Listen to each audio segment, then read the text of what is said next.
There are voices that don't need to be loud to be heard. They don't need to shout above the crowd. They don't need to climb toward a climax to make people stop and listen. Connie Smith's voice entered the life of American music in exactly that way: quiet, precise, and unforgettable. In the mid-1960s, when radio waves were crowded with voices racing to outrun their time, Connie appeared at an entirely different tempo. Unhurried, unshowy, just a calm female voice rising into the air. And suddenly, all of America listened. With only a single debut song, she stood at a height that many spend a lifetime trying to reach. Success arrived early, too early, and with it came a question that at the time no one was ready to ask. What happens when you achieve everything, before you are truly ready to live inside it? Connie Smith's story is not a loud ascent. It is a quieter story, about success, about exhaustion, and about a woman who learned to slow her pace in a world that never stops moving. And perhaps it is within that slower rhythm that we begin to understand why this voice still remains, long after the spotlight has shifted elsewhere. Connie Smith was born on August 14, 1941 in Indiana, a place untouched by glamour, a land that did not nurture dreams of grand stages. Her childhood unfolded in a distinctly American quietness, a working-class family, a steady rhythm of life, and no sign at all that this young girl would one day become one of the most important female voices in country music. Yet it was during those years that a small and painfully ordinary incident left a lasting mark. As a teenager, Connie suffered a lawnmower accident that severely injured her face and mouth. The wounds healed with time, but the self-consciousness did not. Connie grew more withdrawn, spoke less, and learned to pull herself inward from the world around her. Music came to Connie not as ambition, but as refuge. She sang not to be noticed, and certainly not to be famous.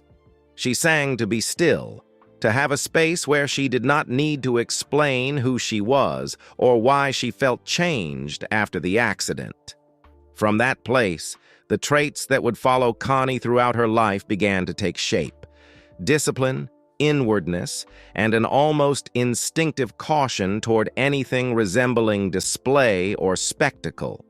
Her later voice, calm, precise, emotionally restrained, was not the product of stagecraft, but the echo of a childhood that learned early how to survive through silence. And perhaps from that very moment, music was never, for Connie Smith, a place to rise above, but a place to remain. Before the name Connie Smith began appearing on radios across America, her life was so simple it was almost invisible. Connie worked, lived within the steady routines of a small town, and sang only when she could, in spaces that did not demand she become someone else. Music, at that time, was not a career path. It was Connie's most private refuge, the place where she could be herself without the weight of watchful eyes. Then an opportunity arrived quietly, without fanfare, a recording session, a song handed to a still unknown voice. Connie stepped into the studio with a familiar state of mind. No dreams of a breakthrough, no thoughts of a distant future. She sang the way she always had, unhurried, precise, never trying to make sorrow larger than it already was. That song was Once a Day. When it reached the airwaves, the reaction came fast and with a force that was almost dizzying. Once a Day shot straight to #1 on the country charts and stayed there for weeks, a rare feat, especially for a female artist just entering the industry. Almost overnight, Connie Smith went from an anonymous voice to a name Nashville could not stop mentioning. From the outside, it looked like a dream beginning: performance invitations, contracts, Media attention. But on the inside, Connie was still the same woman shaped by quiet. She had not yet understood what success meant, had not had time to adjust to becoming the center of expectations that had never existed in her life before. That success did not knock gently. It threw the door wide open and swept Connie out of her old rhythm before she was emotionally prepared to leave it behind. And from that moment on, when the spotlight turned directly toward someone who had grown used to standing in a peaceful shadow, Connie Smith's journey entered a different phase. A phase in which that calm voice had to learn how to survive under attention in a world that no longer allowed her to remain quietly at rest as she once had. After the breakthrough of Once a Day, Connie Smith's career did not settle into a single moment of good fortune. It stretched forward, steady, enduring, and increasingly defined. Throughout the 1960s and 1970s, Connie appeared again and again on the charts with songs like Then and Only Then, Ain't Had No Lovin', I'll Come Runnin', The Hurtin's All Over. Songs that didn't rely on sharp climaxes, yet had the strength to stay, far longer than the fleeting rhythm of radio. When Connie became a member of the Grand Ole Opry, it was more than a professional milestone. It was an acknowledgement that, even as Nashville was rapidly transforming, there was still room for a voice that refused to move faster than its own emotions. Connie stepped onto the Opry stage with the same familiar tempo. No showmanship, no attempt to go big, no turning sorrow into spectacle simply to make it sell better. That approach gradually became her identity. Connie did not chase new sonic trends, nor did she upgrade pain to keep it fashionable. Her songs allowed sadness to exist at its true scale, deep enough to touch, but never forced to cry out for validation. With Connie, emotion was always held within discipline, and it was precisely that discipline that made her voice feel trustworthy. Over time, Connie Smith became more than an artist with numerous hits.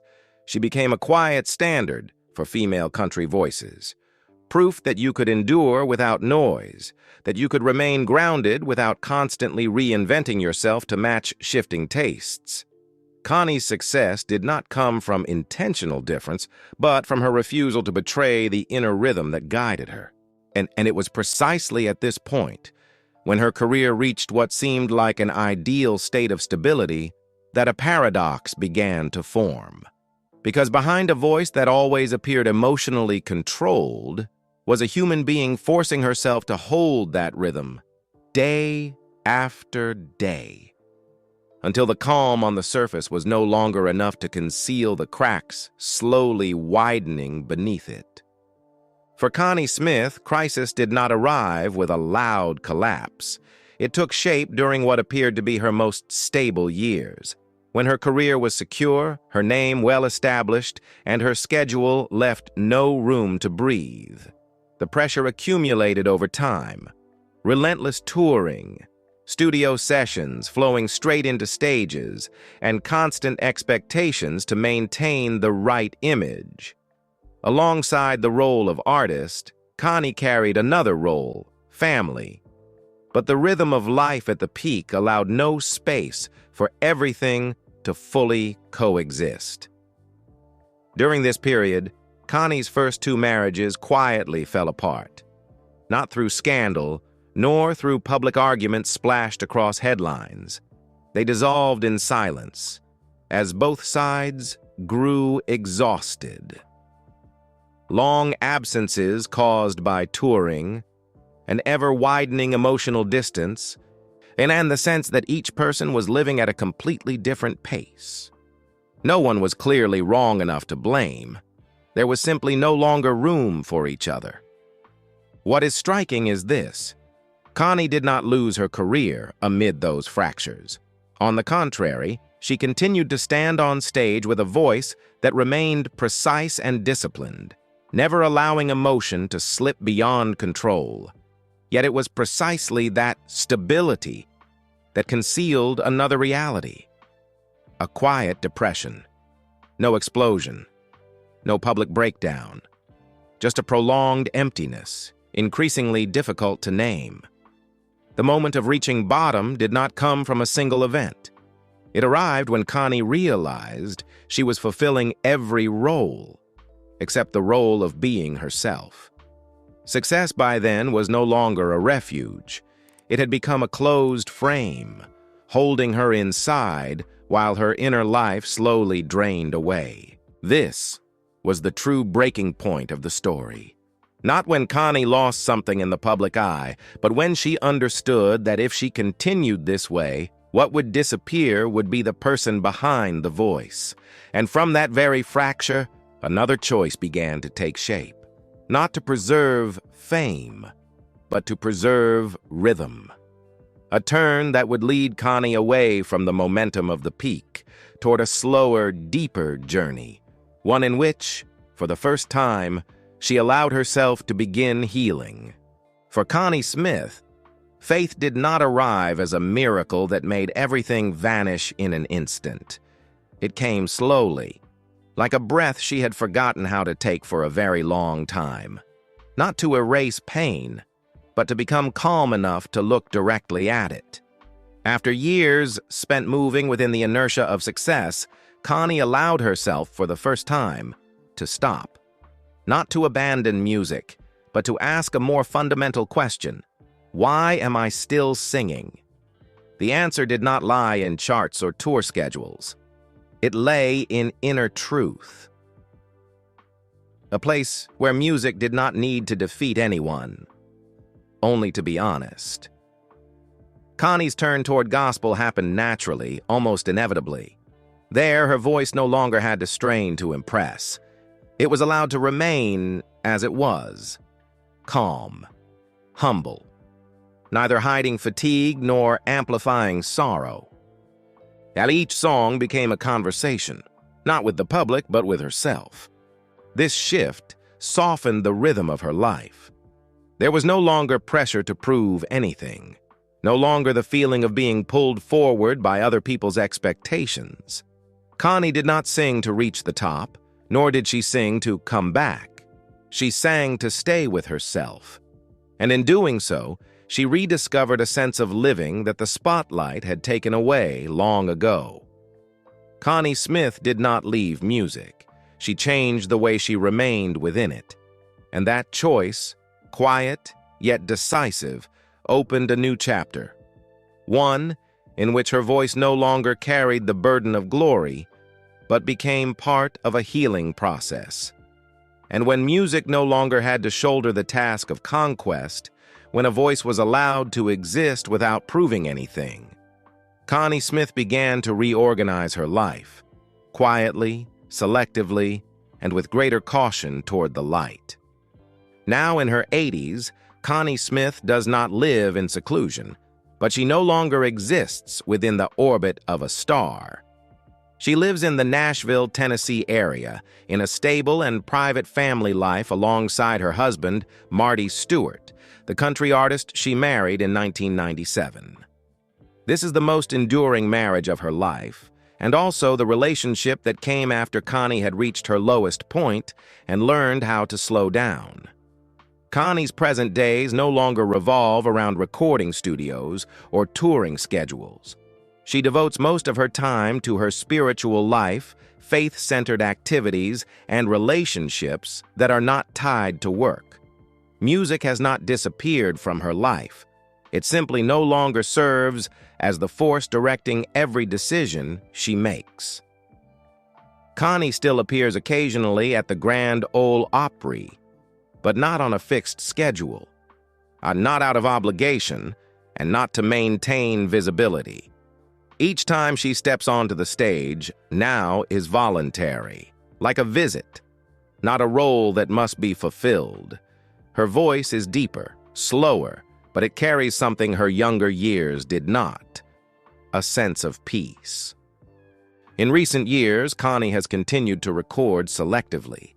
The album Long Line of Heartaches, 2016, was not a comeback, but rather a gentle reminder. She never truly left.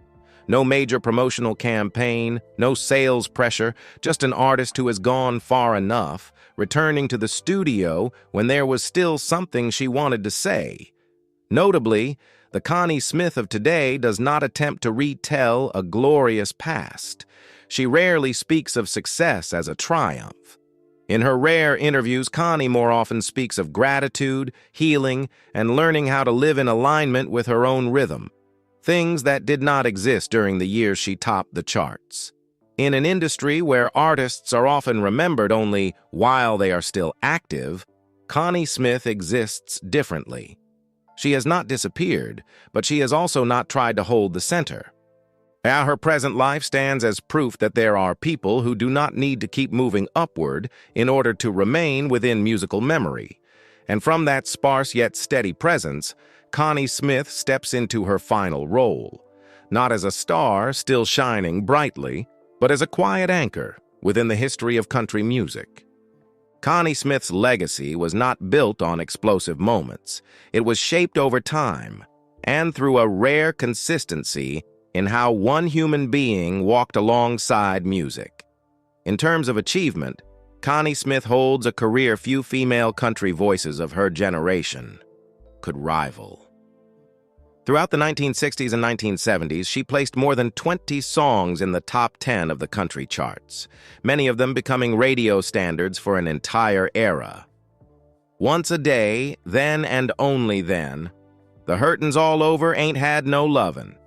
These songs were not merely hits, but emotional fragments preserved intact across the years. In 1972, Connie Smith won a Grammy Award for Best Female Country Vocal Performance, recognition for a voice that never relied on display, yet was always precise and truthful. Before and after that moment, she received multiple Grammy nominations, reflecting a level of consistency that was rare for a female artist in a highly volatile industry.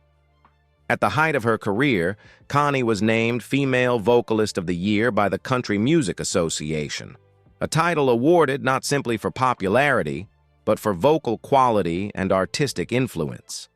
And early on, in 1965, she became a member of the Grand Ole Opry, marking a secure place within the heart of traditional country music. All of these milestones were formally sealed in 2012. When Connie Smith was inducted into the Country Music Hall of Fame, not as an artist of the past, but as a living standard of the genre itself. But if her legacy were measured only by awards and titles, it would remain incomplete. Numbers can confirm what she achieved. What matters more is what she did not lose along the way. Connie Smith never used success to conceal her fragility. She did not turn pain into a product. She did not turn exhaustion into mythology. She chose to remain whole, even when that meant stepping away from the center of the spotlight. And so, Connie Smith's greatest legacy does not lie in the number of weeks she topped the charts, nor in the trophies on a shelf. It lies in a message that is exceedingly rare in the history of country music. You can go very far without sacrificing yourself. And within that deliberate silence, Connie Smith leaves behind a singular kind of space. Not the emptiness of absence, but the emptiness of a standard. A space that reminds us that sometimes the most enduring way to exist in music is to never betray the rhythm that lives within you. Connie Smith was never a symbol of blinding spotlight. She did not represent loud breakthroughs, carefully staged comebacks, or peaks that needed to be repeated over and over to prove their worth.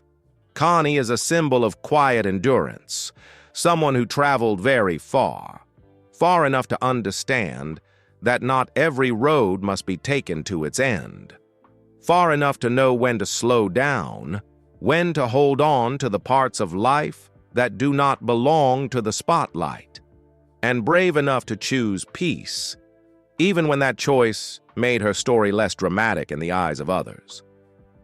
Connie Smith's story does not close with a new victory. It settles, like a familiar melody, one that needs no climax, yet lingers long after the sound has faded.